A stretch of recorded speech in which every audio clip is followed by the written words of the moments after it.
I saw one of your interviews, can't remember which one it was, but you said something quite interesting, which was like, you said, life is like a sentence. It starts with a capital letter and ends with a full stop. Could you just explain what that means? Oh, well, yeah. That's a very interesting one because I think that's the first line in my introduction of my book, Echoes of a Young Silent Voice. Mm. So yeah, the subtitle is I Am Young but Not Vulnerable. So basically, what I literally meant is that the whole matter of how a person is expected to write a sentence, right? From the young age, you were expected to know what a sentence consists with. The first letter of the sentence always, the first word of the sentence, the first letter, it has always to be a capital letter. And of course, at the end of a sentence, there is a full stop.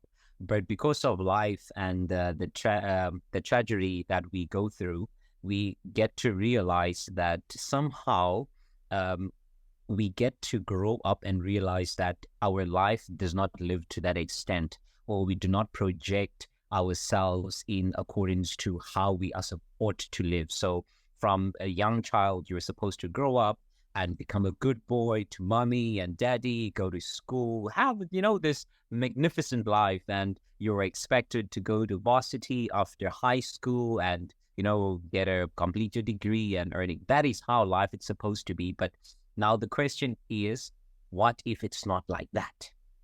What if your sentence began without the capital letter? And then what do we do? And then now that's where it draws back to that we ought to start it with a capital letter and we ought to end it with a full stop. But if we do not end it, if we do not start it with a capital letter, then that's where now the important part of one's individual in your whole life spectrum to always make sure that you end it with a full stop. By ending it with a full stop, what do I mean by that? That even when the day comes where you have to be 6 feet underground, your name should be mentioned on billboards. There should be a name that there was once a guy called Jacob. There was once a guy called Jewel. This guy changed the world and he literally made the best out of nothing, because his life never started with a capital letter, but he made sure that it ended with a full stop. So yeah, Wow. that's the meaning. So the capital letter in like a fairy tale life is like the birth and the full. That's what it symbolizes, and then the birth. Yeah, so the birth symbolizes the capital letter, and the full stop symbolizes death, right? So Yeah. what would the realistic life of suffering and terms and what would that look like as a sentence? Well, to kindly maybe analyze the question correctly, it's that when you were born and up until the time when you can actually you get to die, there's a lot that can happen in between.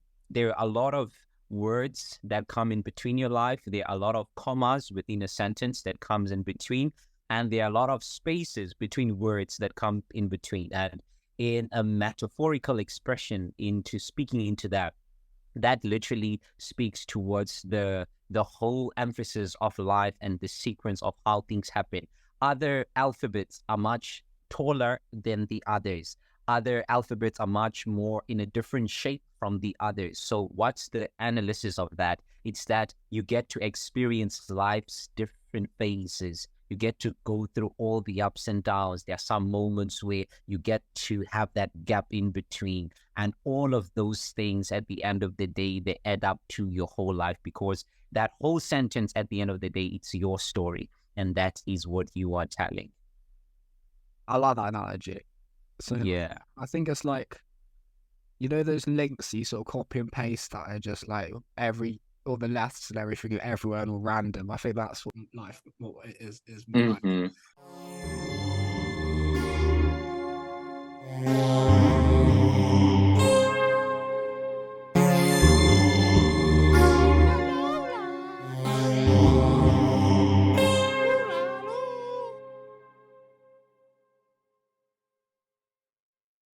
Now, I wanted to ask you. So you've written a book, and me and Joel both like the idea of writing a book. I remember Joel tried to write a book in a day. He did it for a YouTube video. Oh, awesome. Awesome. Uh-huh. Um, how was that process of writing, and how long did it take, and what was it like, the process of writing a book? Well, the process of writing a book, it actually began, I think 2 or 3 years ago. It was never part of my plan, trust me, to write a book. It was never part of the plan. But however, getting to understand or analyze your life on its own, it's such a beautiful thing, because at the end of the day, things, they add up together. So with how I got to conclude that actually I've got to write a book, I moved from South Africa. I'm originally from South Africa, and I'm currently based in Russia. So I moved from my home country into Russia now. I'm one individual who is passionate about speaking, and passionate about young people, passionate about life, and making the utmost best out of it. So moving out of a country where I had a platform of engaging with people, engaging with young people, and trying by all means to impact and influence a life.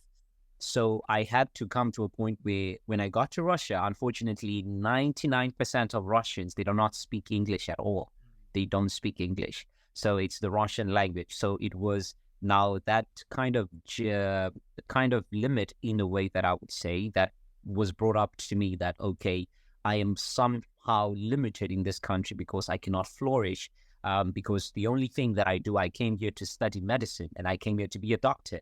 But the other part of the book, actually in the introduction, it says, I have a dream behind a stethoscope, a dream that is big beyond a stethoscope. So I just don't want to be just a medical doctor, and that's all, but I want to go beyond a stethoscope. So the idea of writing a book, I was like, okay, I'm in a different country. People don't understand the language, and it's going to take me probably 3 to 4 or 5 years to learn the language. But now, how do I keep myself in the same momentum that I was with, or that I was maneuvering with at home? So the idea now came about to say, the only way you could do this, you could write a book. But that one as well came about me trying to lock back into my catalog from high school. Remember when you were given an essay in English? Write an essay, maybe 300 to 500 words. But your boy would go over. I would kill it like 600 words. Even the teachers would complain, say, why? Why are you giving us so much? We didn't ask, just read the simple instructions. But one day I was even penalized for that. So that's where I said, you know what, baby, now it's the perfect time for me to sit down and write down a book. And that process on its own, it was not easy. It was not easy, but I had to come to research, to get other authors around, started researching on Facebook, started watching interviews, started going on YouTube, checking, okay, how do you write a book? What is a book? What are the different sections, if I can put it that way, that a book needs to have? And yeah, the rest is history. So is the basis of the book your kind of like life story and the lessons you've learned, or what can you give me a rundown of what the sort of narrative is like, or what the main points to take away are from the book? Okay.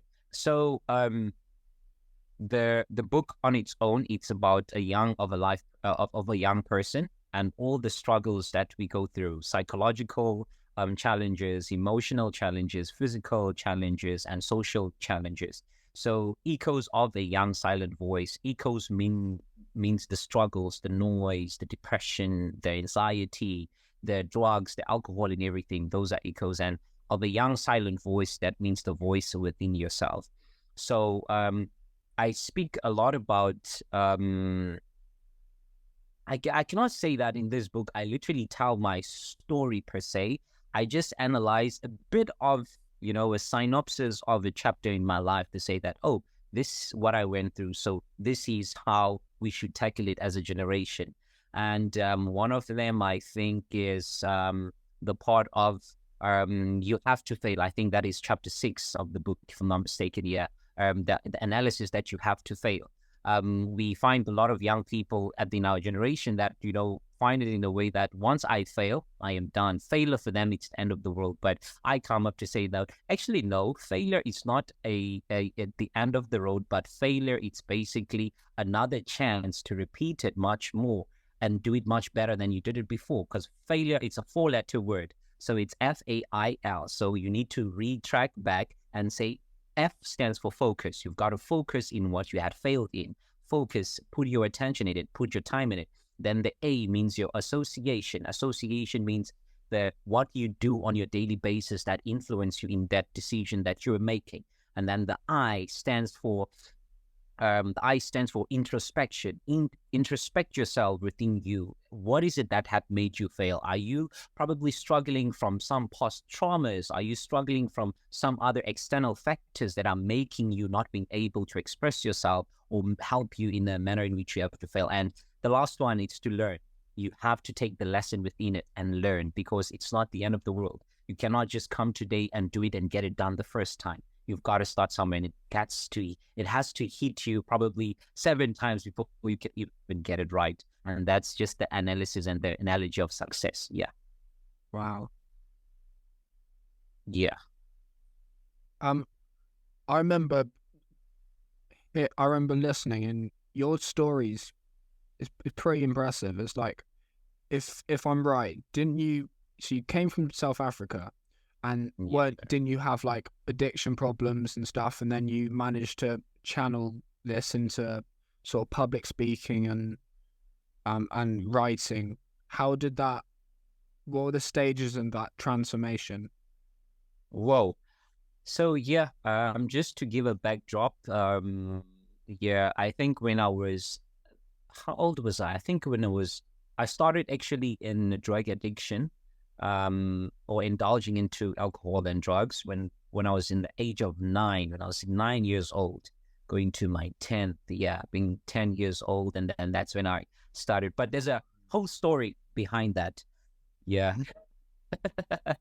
9 years old, 10 years old. Is that just because South Africa's like really rough?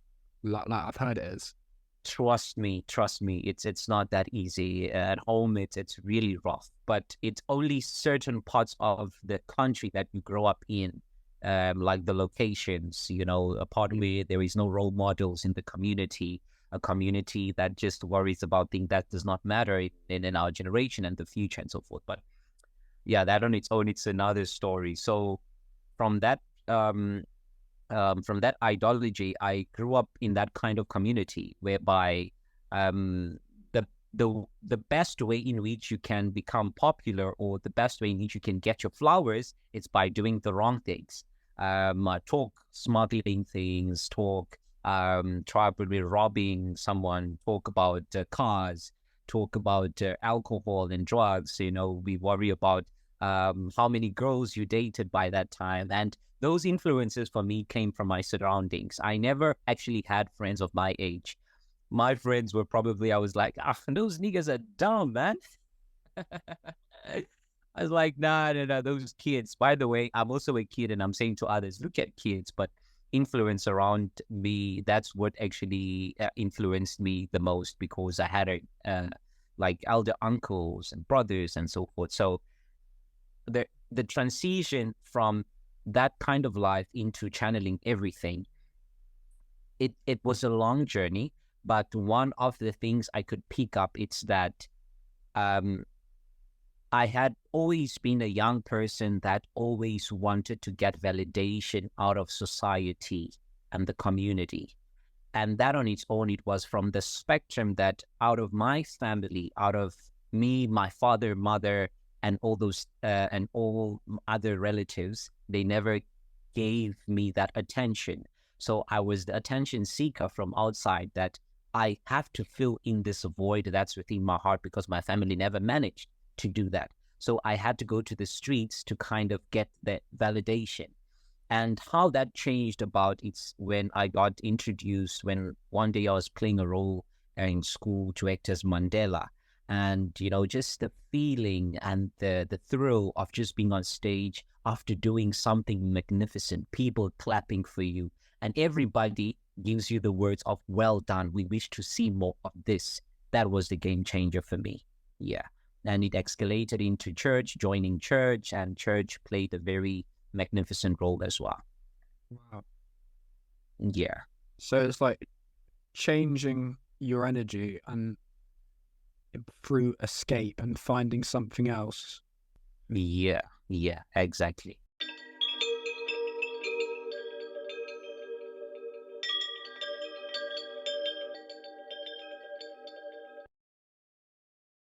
I'm interested in how you got into speaking and stuff. So like when that, so you went through your own transformation, and then how did you decide you wanted to be a speaker, and then how did you get into that and start doing it more when you were back in your home country? In my home country, okay.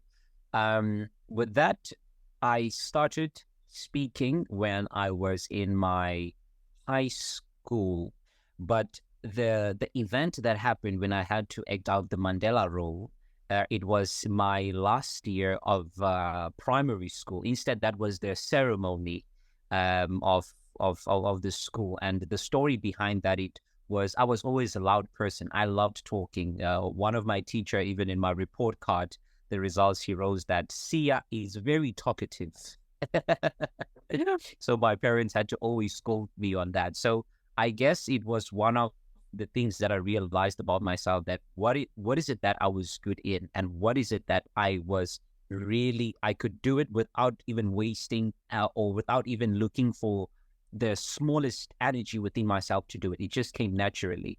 So I started the whole thing of public speaking when I was now in high school.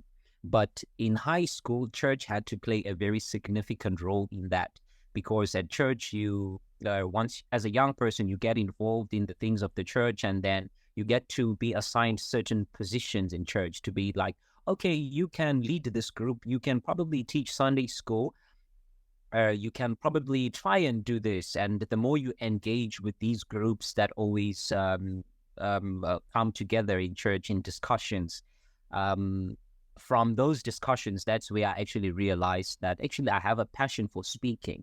And then given the platforms, and the platforms went on and on and on. That was the first event, I guess, or first depth of well of wisdom which I depicted that. And then school also had part of it, because how I came to the conclusion that public speaking is my thing, and this is how I have to maneuver through it. It was when I entered a competition of public speaking in school, and we had several regions around. So we started from the local regions, and then we went to district regions. In the local regions, I became number one. Then in the district region, I became number one as well. So it was just an incremental wins that I was always achieving. And out of all of those achievements, by the time when I was in the national region with other good speakers that were there, but unfortunately, I didn't get to win that competition. Of course, my contestants, they were greater than me, of course. But after that, that was the wake-up call to say that this is actually something that could be a career for you. It is not just something that you could neglect for the fact that you can talk a lot or you can speak too much, but you can channel this into something that you can literally change the world and make it a better place. And that's after that came the research, other speakers. Okay, how do speakers work? How do they speak? And what is the whole concept of career, of public speaking career? And after that, the rest is history, sir. Going back to your story and validation, how do you think we get out of our minds social validation and the need for it? Social validation.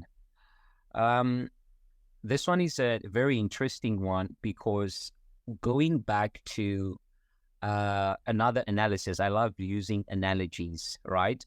If you take a sponge, and a sponge is very soft, right? And when it's soft, if you can take acid, I mean, for guys who do sciences, if you take a sponge and you pour acid on the sponge, what will happen? The sponge will erode, or it will burn out, and it will burn even when after you pour the acid. You leave it probably for several minutes, the sponge will continue burning and burning and burning up until there is nothing left. Why? Because it's soft. So that analogy, I take it into a heart. Our heart is like a sponge, and every bit of acid that we throw and we put on it, it burns it, and it grows wider. The burn grows wider, and the void becomes wider. So the reason of us seeking social validation, that's because within our hearts, there's that acid burn. And that acid burn, we analyze it in terms of life challenges. It's the same like the ecos: bitterness, life challenges, heartbreaks, social media pressure, and all these other phenomena that you could mention. So those things, once we take them into our heart, they create the void, and they leave our heart open wide with no space for any other thing. So that on its own, that's what first leaves us open and vulnerable to the world. That's why in my quote in the book, I say that I wish we could all walk on the streets with our chest open, so that people could see how broken we are. So that's where the validation comes in, that we are all trying to fill the void. And the unfortunate way is that we all go out there to go and try and seek the validation. And unfortunately, the only way to go about validation is that it goes back to the idea of self. That self is the most powerful tool that every individual can never ever take away from you. And it's the smallest, but it can literally change your life, because once you get to understand self, you have to understand that it's all about what you have to do within yourself and what you understand about yourself. And yeah, that's the key to it, self. So the acid sort of spreads, and then you want more and more of it, and then by that time it's sort of too late. Yes, sir. Yes. The more the acid spread, and now actually it makes sense, because when I'm studying medicine and starting to understand diseases, as a doctor, it now makes sense that if probably someone is diagnosed with diabetes, for instance, as an acid in this case, or any other probably myocardial infarction, heart disease, or anything like that, any disease of the body, once it starts to metastase, like cancer grows and it metastases within the body, that once it starts to grow, it starts damaging other parts of the body. And that's what results in death at the end of the day, because you hear that someone had an organ failure, heart failure, or someone had a kidney failure, or someone had maybe lung failure, or whatsoever it might be. Now, that's the significance of what this acid does to us, what these controversies of life, what they do to us. They metastase our life and they damage other parts of our lives. That's why you'll find somebody who is probably the top billionaire in the world. At the end of the day, you'll find that the guy is suffering from alcohol abuse. And within a stream of 5 years, boom, there's no business anymore. He's one of the lowest ranked guys within the society. Why? Because he had one problem. So that problem does not only affect the local or the surroundings of your life, but it spreads throughout your life, and your whole life becomes devastated. And your suggestion is the way to solve that is look inside yourself. The way itself, and of course many more, but I think the quickest one, it's self. And if you are very far from self, you could reach out to individuals who are around you, For instance, one of the monsters or the detrimental effects that we have nowadays in our generation as young people is depression and people committing suicide. I don't know if I could say, but the monster suicide is literally around and is roaming around and is taking lives each and every day. So for such individuals, it's because the acid is already spreading throughout their bodies or throughout the sponge. And the only way to that is to try, by all means, to open up to someone, get somebody to talk to. Everybody needs somebody at the end of the day. Mm-hmm. So if self is too far, and then it can be somebody. What would be your suggestion of how someone can get closer to their self, and what does that mean to you, and how did you do that for yourself? The one of the significant practical tool that I would advise somebody to do or to take. This helped me quite a lot in my journey from high school, from primary school, and moving into high school. There was a point where I had to separate away from all these bad things, from all the friends, from all the associations that I had around me. So one of the most significant tools is to try by all means to isolate yourself. So isolation, you move away from all these influences that actually get to harm you, so that you can at least get space when you're alone. Because one of the challenges is that I don't know, just a practical example, right? It's in psychology. This analogy is that when you get to listen to music, right? You put on your headphones, you're in your bus, walking to school or going anywhere to work or whatever. Immediately you get to work, you are listening to that particular song, and then you pull out your headphones and put them inside your bag. But at the back of your mind, you are still humming the song, right? The song is still playing. You'll find somebody that no, no, no, no, no, no, and you get to ask yourself, why is that? That's because our life is also in a state of subconsciousness. Now, what do I mean by that? It's that we have people around us every time. When we spend a lot of time around people, they get to become music to our ears. So even when those people are not around us, we can still hear their voices, and we are still being led by their advices and how they lead life, because those people are toxic. Now, those toxic ideas, but this, I don't want to say toxic or not toxic, but it depends on what kind of individuals you associate yourself with, who you spend time with, what kind of music you listen to, your friends, what kind of books you read to. It's either it's the bad one or it's the good one. And that on its own, it leads to such an extent that you get to listen to these guys even when they are not there, but they are still music in your life. They are still rocking up. They are still hitting the keys, the drum. You're still feeling the beat. But now, when you move yourself away from such people, you are putting pause and you are stopping the music from playing. And now that's where self starts to grow within you, because it's no longer those voices, it's no longer the music that is around, but it's self. You get to discover yourself. You get to really sit down with yourself and, be like, actually, what do I like?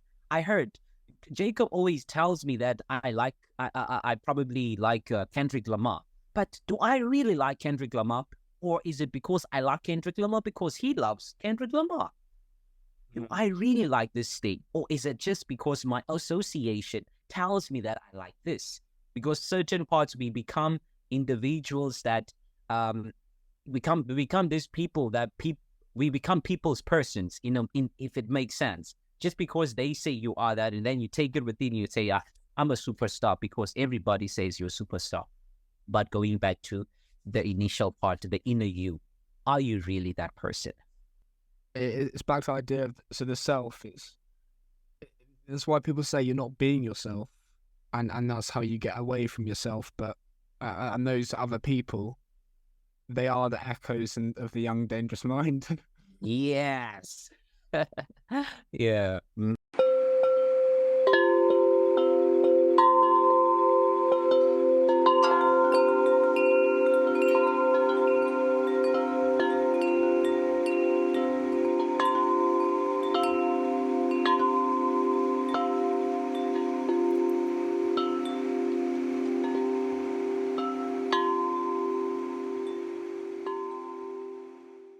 And you do a doctorate degree, is that right? Yes. I'm studying MBBS medicine. So why do people say that medical degrees are so hard? There is so many things that goes on in the human body, and it's not only just the diseases that we study, but it's the pathology. Within the cell, what happens within the cell. It's not just the cell, but it's the tissue. But outside of that tissue, it's it's the organs, and through the organs, and there's so much to study. And these things is not something that you can cram because they can always change.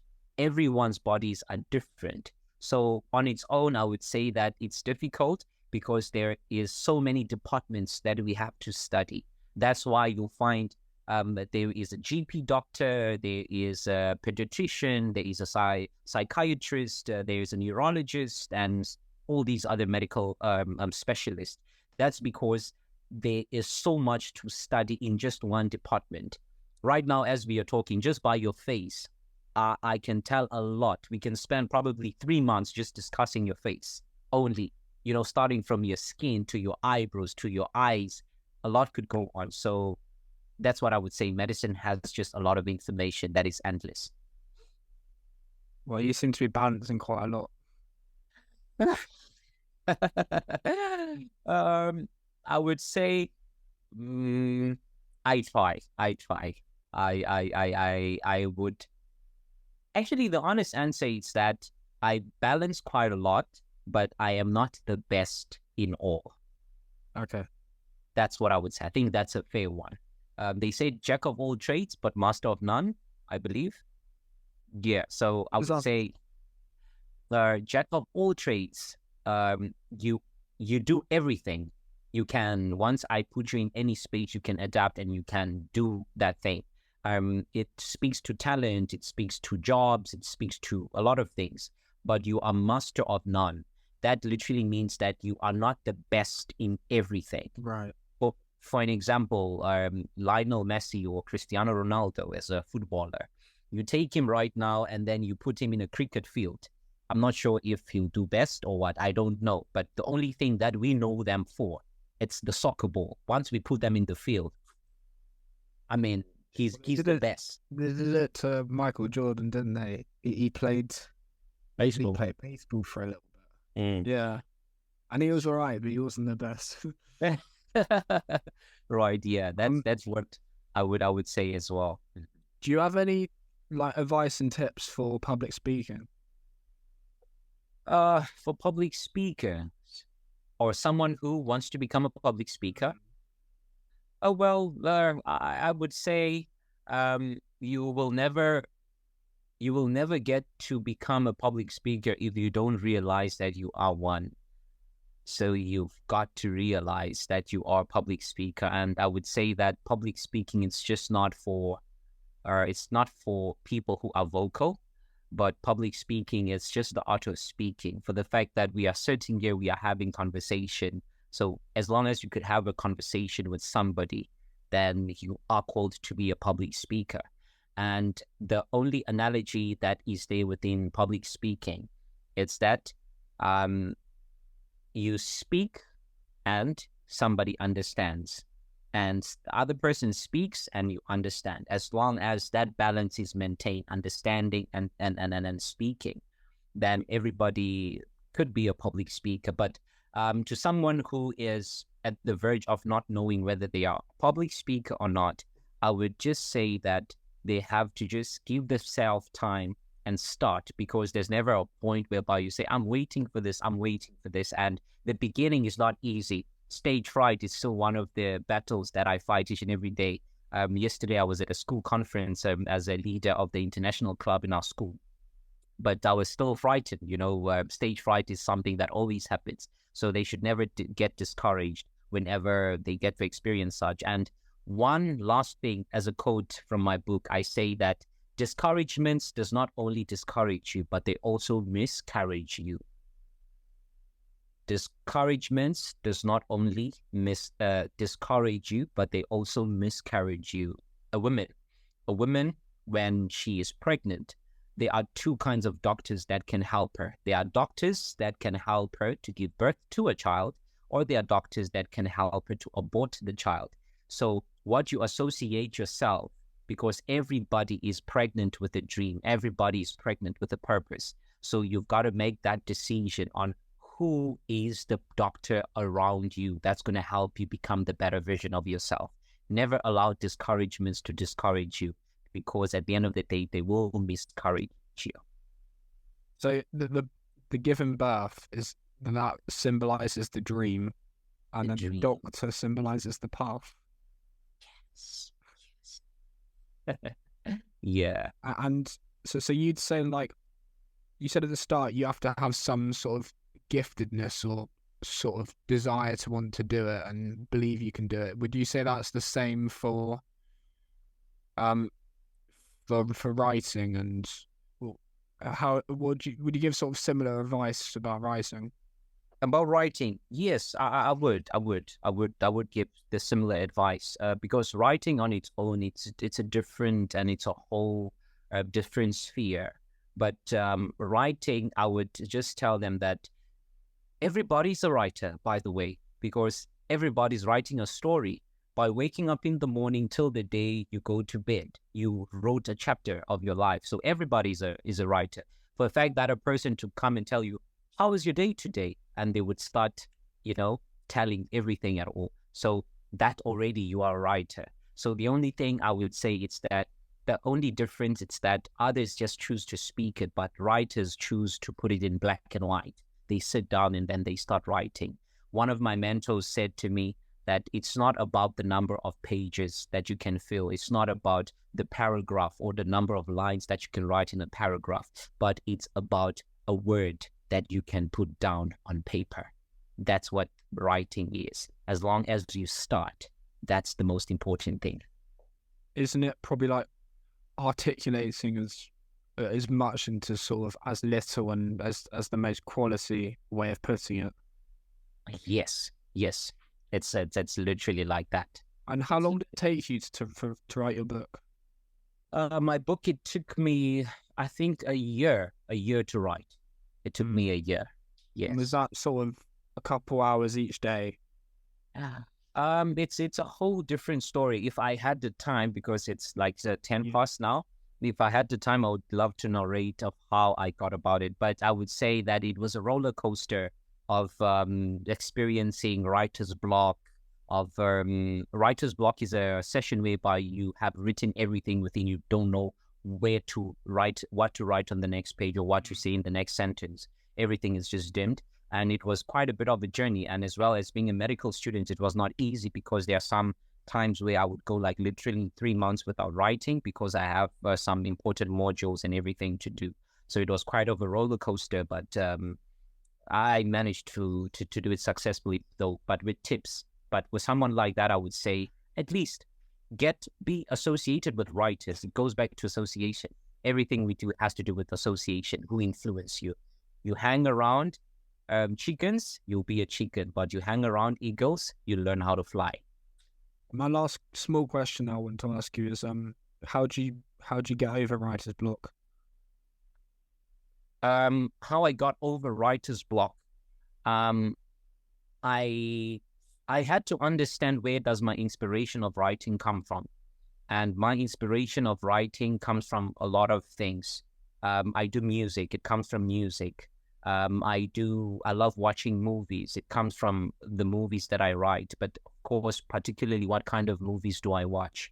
My writing comes from daily life, and it comes from a point of expressing myself. So I would say that I used to overcome. It doesn't mean that if I say I'm writing a book and then every day I've got to write that book. What if my chapter that I'm busy about and I'm writing about discouragements, but today I feel something about love. Maybe I just expressed my love to my girlfriend, and then that does not stop me from that. So from the fact how I feel at that moment, I would have a separate place where I would put down those writing and express myself in love. I would express myself in being a joyful person and so forth. So always write something, always write. Don't only focus on the book, but always try to get something to write. So thank you. I think people get a lot of value from this. Thank you so much, gentlemen. I truly do appreciate for your time.